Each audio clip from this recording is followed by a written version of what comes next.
Kryetari i nismës social-demokrate Fatmir Limaj ka thënë se nuk ka marrë ftesë nga presidentja Vjosa Osmani për takim konsultativ me të gjitha partitë parlamentare që do të niset e njëjtën. Ai tha se nuk e di pse nuk ka marrë ftesë, mirë po shtoi se është mirë që po ndodhin këto takime për të zgjidhur krizën politike që ka mbërthyer Kosovën. Në politik duhet të bisedohet dhe të takohet.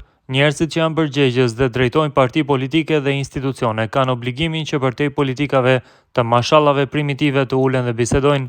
Zakonisht bisedohet me ata që ki dallime apo mos pajtime për të tentuar më gjatë marrëveshje apo kompromise që i shërbejnë shumicës.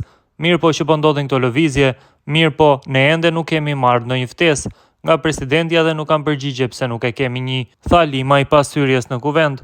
Limaj duke hyrë në objektin e kuvendit për përpjekjen e 15 të konstituimit të tij, tha se qëndrimi i 3 deputetëve të nismës nuk do të ndryshojë as në seancën e sotme.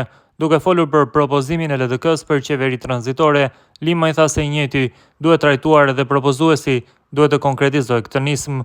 Është një propozim që duhet trajtuar, ai propozim duhet konkretizuar dhe të ftohen të gjithë. Propozuesi të fillojë iniciativën dhe të bëhet përpjekje për të realizuar atë ide, përfundoi ai. Çështjen e parlamentit është çështje e pastër politike. Nuk ka çështje të interpretimesh kushtetuese. Gjykata kushtetuese ka interpretuar në këtë situatë, siç e dini ju.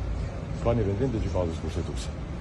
Edhe ai vendim, nëse lexohet ai vendim është shumë i qartë se çfarë rrugë duhet të shkohet. Domethënë, zgjedhja edhe kushtimi i kuvendit dhe qeverisë është e pastër, çështje politike, vendimarrjes politike të partive politike dhe partitë politike duhet të jenë të përgjegjshme vendimarrjen e tyre politike. Mos kërkoj t'ja zgjedhin institucionet e drejtësisë, se është me ftu gjykatën e me marrë vendime politike. Punët tona nismës së AK-s. Punët tona duhet të kenë nuk ka çështje kundër, s'ka çështje, s'ka temë. Edhe sepse siç e thash është çështje tërësisht politike, është e gjykuar kjo çështye.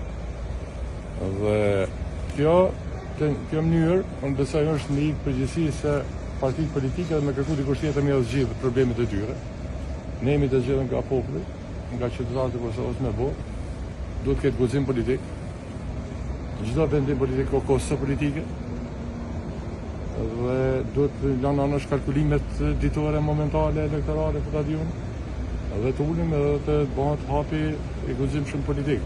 Për mungesën e një ftese nga ana e presidentes Vjosa Osmani është ankuar edhe ministri i bujqësisë Faton Peci, i cili është një nga drejtuesit e partisë Guxo. Ai tha se e partia Guxo nuk ka marrë ftesë për takim konsultativ nga Osmani. Nuk i di çfarë informacion do të korrektësisht, do të tash po shkojnë në takim të grupit edhe ato do të ndonë informacion. Jeni përfaqësuesi i listës Guxo. Po na nuk kena marrë ftesë, do duhej me marrë ftesë për shkak se ne jemi subjekt politik i regjistruar Komisionin Qendror Zgjedhor, pavarësisht që s'kemi garuar vetëm, kemi garuar bashkë me lëvizjen dhe vendosi. Faleminderit shumë.